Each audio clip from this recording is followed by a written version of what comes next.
안녕하세요. 편한책방입니다. 1일 30분 인생 승리의 공부법에 대해서 리뷰해 보도록 할게요. 1장 인생은 공부한 사람이 승리한다. 학습법 1. 공부에는 타이밍이 중요하다. 공부가 하고 싶다면 서점에 가서 관심이 가는 책을 구입해 읽는 것만으로도 충분히 공부가 된다. 학습법 2. 날마다 조금씩 꾸준히 공부하라. 하루에 많은 양보다는 30분에서 1시간 정도 공부하는 것이다. 여기서 말하는 공부란 독서를 포함해 당신을 한 단계 높은 레벨로 성장시킬 수 있는 모든 활동을 뜻한다. 하루 5시간씩 일주일 공부하는 것보다 날마다 30분씩 5년간 공부를 지속하는 사람이 몇십 배나 더 큰 효과를 거둔다. 여러분이 꾸준히 공부하는 쪽을 선택한다면 다른 직장인들을 큰 차이로 이길 수 있지만 공부하지 않는 쪽을 선택하면 시대에 뒤떨어지는 결과를 맞게 될 것이다. 습관이란 무의식, 잠재의식의 행동 패턴을 새겨넣는 행위를 뜻한다. 인류대학에 못 갔다고 해서 비굴해질 필요는 없다. 인생의 한 과정에 지나지 않는다. 어려서 했던 인생 게임처럼 마지막에 웃을 수 있는 인생을 목표로 삼자. 그러기 위해서는 날마다 조금씩 꾸준히 공부해야 한다. 만일 여러분이 지금 35세라면 인생을 80으로 봤을 때 아직 절반도 오지 않은 셈이다. 그런데도 혹시 대학을 안 나왔기 때문에 가정 형편이 어려워서라는 핑계를 대며 인생을 포기하고 있는 것 아닌가? 신념과 꾸준함만이 모든 것을 가능하게 한다. 학습법 3. 책은 한 권씩 산다. 공부에는 타이밍이 중요하다. 이는 독서할 때도 해당된다. 읽고 싶은 책을 발견했다면 경제적으로 무리가 없는 한 망설이지 말고 구입한다.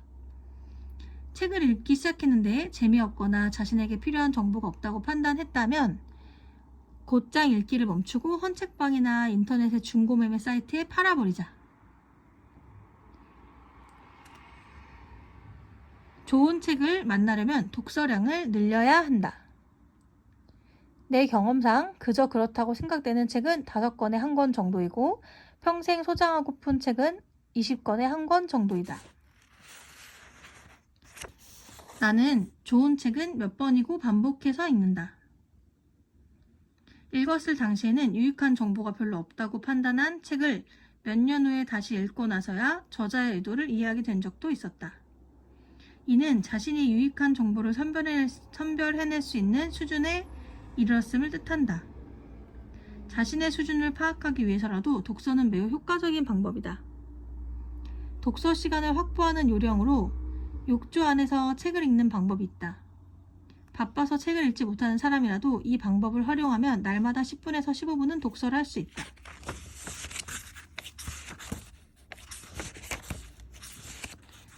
학습법 5. 공부 성과를 좌우하는 가장 큰 요소는 시간이다. 지금까지 얼만큼 공부했는가는 크게 신경 쓸 필요가 없다. 문제는 당신이 지금부터 어느 정도 시간을 들여 꾸준히 공부하느냐이다. 지금부터 몇 년에 걸쳐 오랜 기간 마라톤을 하듯 공부를 꾸준히 해야 장기적인 안목에서 봤을 때 몇 배의 성과를 거둘 수 있다. 학습법 6. 이기는 공부 습관. 교재와 서비스 질이 20%, 공부의 양이 80%로 학습 성과가 결정된다. 공부의 양을 늘리는 방법이 공부 성과를 크게 좌우한다는 사실을 알고 있다. 학습량을 늘리지 않으면 공부 성과는 절대 오르지 않는다. 중요한 80% 학습량을 무시하고 좋은 교재와 서비스에만 눈을 돌리고 있지 않은가? 학습법 7. 공부 성과는 곧바로 나타나지 않는다. 이 내용은 굉장히 중요하므로 기억력 학습법의 저자 이케가야 유지의 말을 인용하여 뇌과학의 관점에서 공부와 성적의 관계를 살펴보고자 한다.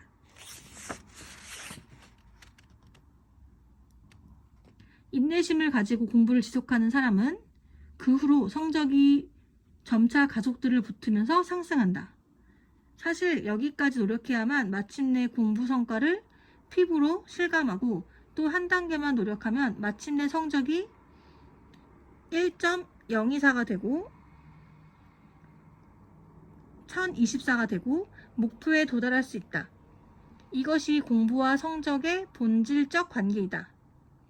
나아가 공부를 꾸준히 하면 어느 날 갑자기 눈앞에 망망대해가 펼쳐지듯 시야가 넓어지고 사물에 대한 이해도가 상승하는 순간이 온다. 일종의 깨달음과 비슷한 체형으로 이러한 현상은 공부의 누적 효과에서 파생되는 것이다.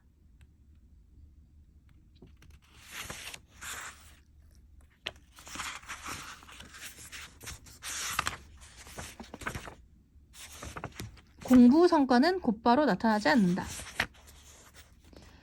일정 기간 동안 꾸준히 노력하면 누적 효과가 나타나기 때문에 어느 일정 시기를 지나면 급격하게 공부 성과가 드러난다.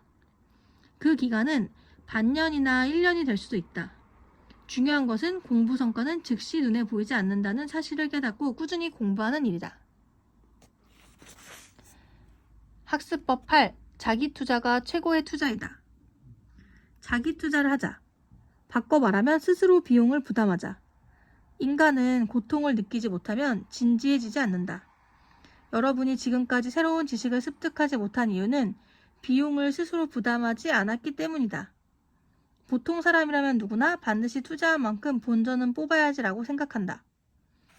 나의 오랜 경험에 비춰보면 자신이 비용을 부담하지 않은 사람들이 지식을 흡수하는 비율은 거의 0에 가깝다. 나는 해마다 여러 세미나에 참석하는데 괜히 참석했다고 후회하게 만든 세미나는 지금껏 한 번도 없었다. 세미나의 질적 문제라기보다 내가 반드시 투자액 이상의 가치 있는 지식이나 노하우를 얻어가겠다는 마음으로 참석했기 때문이다. 연간 몇백만 원이나 되는 돈을 세미나에 투자하라고 말하는 것이 아니다.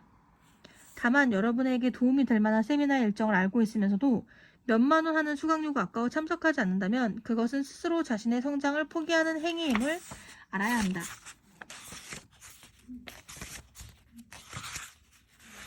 학습법 10. 자기 투자는 수년 후 큰 결실로 돌아온다.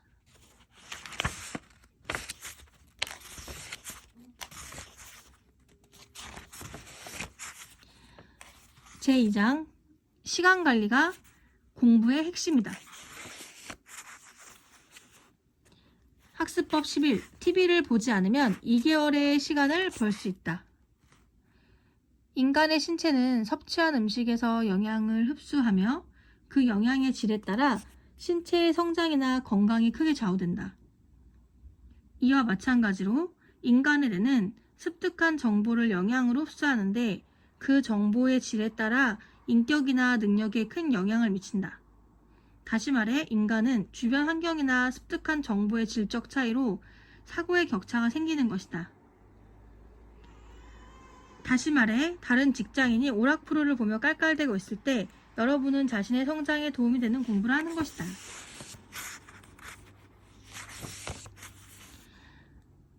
귀가 후에 꼭 3-4시간의 공부 시간을 확보했으며 아무래도 TV가 있으면 보고 싶은 마음이 아예 생기므로 아예 TV 자체를 집안에서 없애버렸다.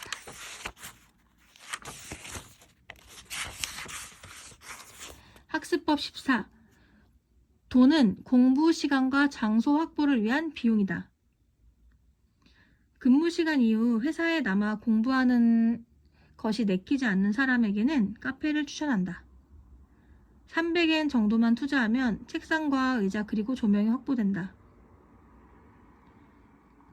30분에서 1시간 정도 집중해서 공부할 수 있다.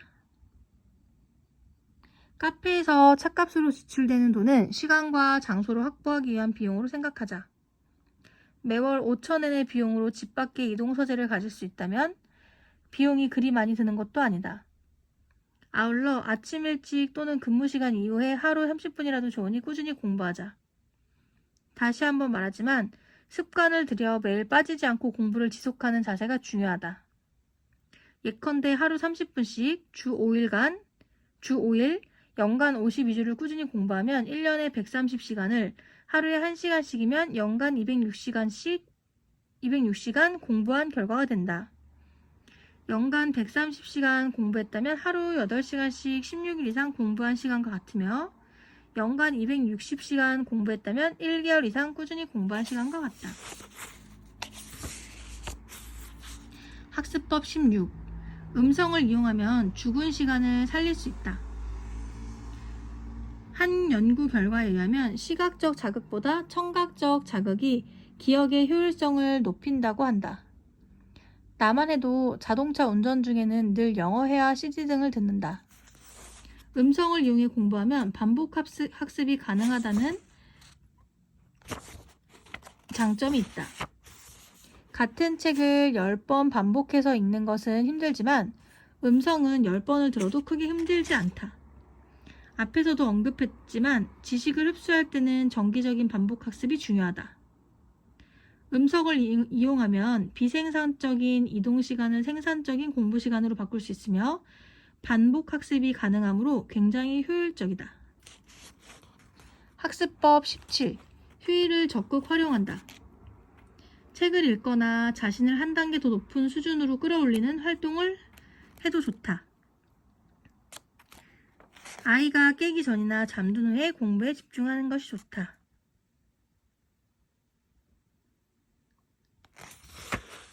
학습법 18. 가능하면 아침형 인간이 되라.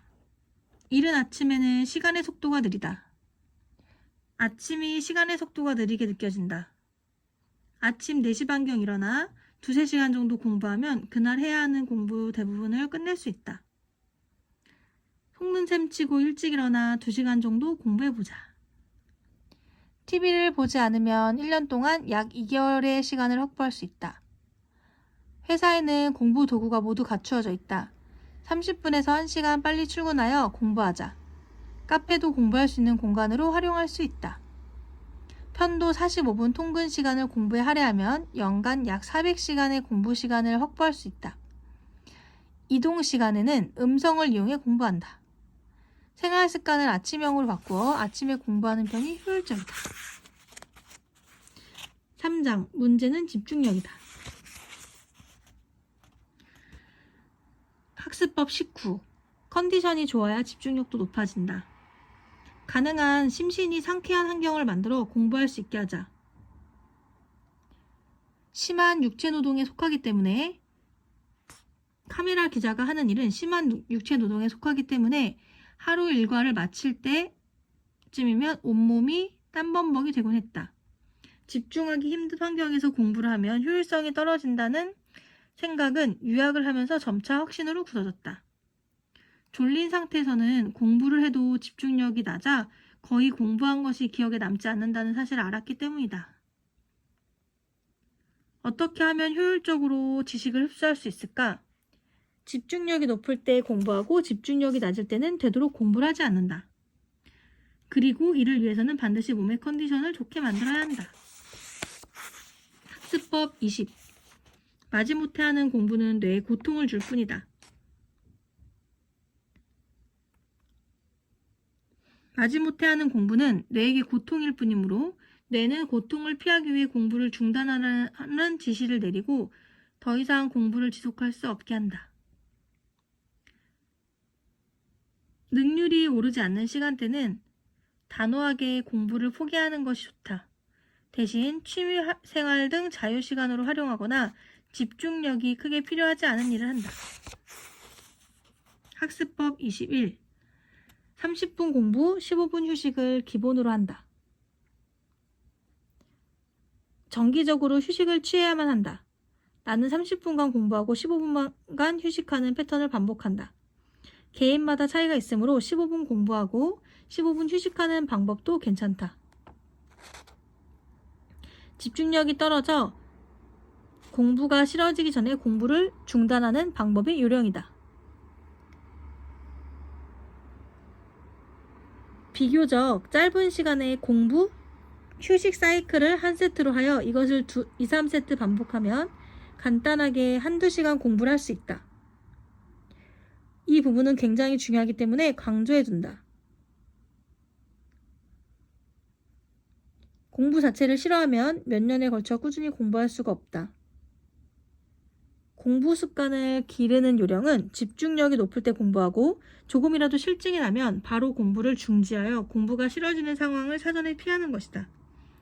다시 말해 실증을 느끼고 난 다음에 휴식을 취하지 말고 실증을 느끼기 전에 미리 쉬어야 한다. 인간은 생각만큼 오랜 시간 집중하지 못할 수도 있다는 생각이 스치고 지나갔다. 그리고 시행착오를 거듭한 끝에 이 생각이 옳다는 확신이 들었다. 무리하게 1시간을 공부하고 완전히 녹초가 된 후에 30분을 쉬기보다 30분 공부, 15분 휴식을 반복하며 공부를 다시 시작했을 때 피로감이 덜 느껴지며 공부는 고통, 지겨움과 같은 감정이 거의 느껴지지 않는 사실을 알게 되었다.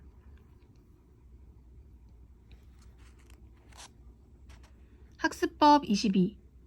독서는 최고의 휴식이다. 공부하는 내용이 다르거나 흡수한 정보의 종류가 바뀌면 그때마다 뇌의 다른 부위가 작동하기 때문에 괜찮다. 따라서 공부하는 과목이나 내용을 바꾸어주면 다시 원만하게 집중할 수 있다. 나는 한 가지 공부를 한 다음 휴식 시간에 독서를 하기 때문에 공부와 독서의 효율을 비약적으로 향상시킬 수 있었다. 흡수하거나 생산하는 정보의 종류가 다르면 뇌가 피로를 느끼지 않는다는 증거이다. 그러므로 속는 셈 치고 휴식 시간에 15분 정도 책을 읽어보자. 공부와 공부 사이 휴식 시간을 효율적으로 활용하면 한 달에 책 한두 권은 거뜬히 읽을 수 있다. 학습법 23. 집중력이 떨어지면 즉시 공부를 그만둬라. 인간은 공부하는 과목을 바꾸면 몇 시간이라도 실증을 내지 않고 공부할 수 있다 라고 해석할 수도 있다. 같은 과목을 공부하기가 지겹다. 같은 장소에서 공부하기가 실증난다. 위의 두 가지 이유로 실증난다. 집중력이 떨어졌다 또는 지겹다고 느껴지기 시작하면 즉각 공부를 그만두자. 같은 과목을 공부하기가 지겨울 때는 앞에서도 말했듯이 다른 과목을 공부한다. 같은 장소에서 공부하기가 실증난다거나 두 가지가 다 원인일 때는 다른 방에서 공부하는 방법이 있다. 나는 카페나 레스토랑, 도서관 등을 이용한다. 이곳에서 실증이 나면 곧바로 공부를 멈추고 또 다른 카페나 레스토랑으로 가서 다시 1시간 정도 공부한다. 이렇게 하면 한두 시간은 충분히 공부할 수 있다.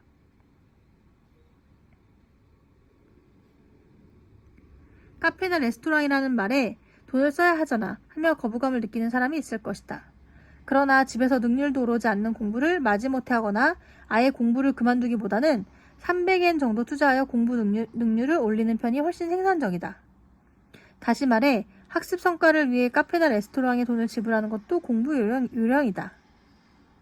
뇌과학적인 관점에서 설명하면 공부의 실증을 느끼는 감각은 뇌에서 보내는 중요한 신호이다. 인간의 몸은 완벽한 구조로 이루어져 있다. 결국 공부의 실증을 느끼는 이유도 뇌에서 중요한 신호를 보내기 때문이다. 더 이상 정보를 흡수해도 내가 정리를 하지 못한다. 이제 공부를 중단하라고 말하는 것이다. 그러므로 뇌에서 보내는 신호에 주의를 기울여 공부가 지겨워지기 시작하면 곧바로 공부를 중단하는 것이 현명한 학습 방법이다. 4장 단기 집중형, 단기 계획형의 학습법.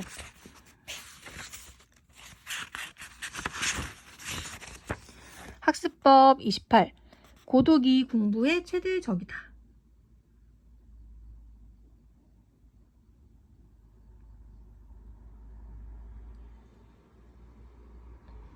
사람들 대부분이 이 감정을 견디지 못하고 짧게는 몇 개월에서 길게는 몇 년이 소요되는 공부를 중단하고 만다. 그 감정은 대체 어떤 것일까? 바로 고독이다. 친구와 수다를 떨며 공부할 수도 있겠지만 거의 드문 일이고 대개는 혼자서 할 수밖에 없다. 공부만이 아니라 창작 활동 역시 혼자만의 시간을 가지고 집중해야 하나의 작품이 완성된다.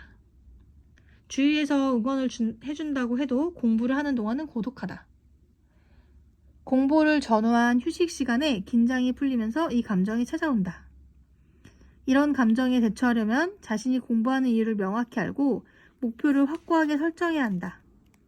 이 감정을 도저히 견딜 수 없다면 공부를 그만두고 친구와 어울리면 된다. 학교를 졸업한 여러분에게 그 누구도 공부하라고 애원하지 않는다. 어디까지나 자신이 원해서 하는 것이다.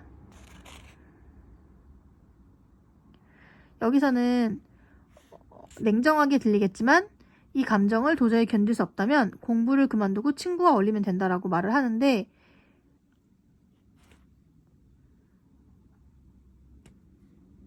목표를 확고하게 해서 이제 조금 이를 악물고 이 감정을 다스려야 한다고 설명을 하고 있어요.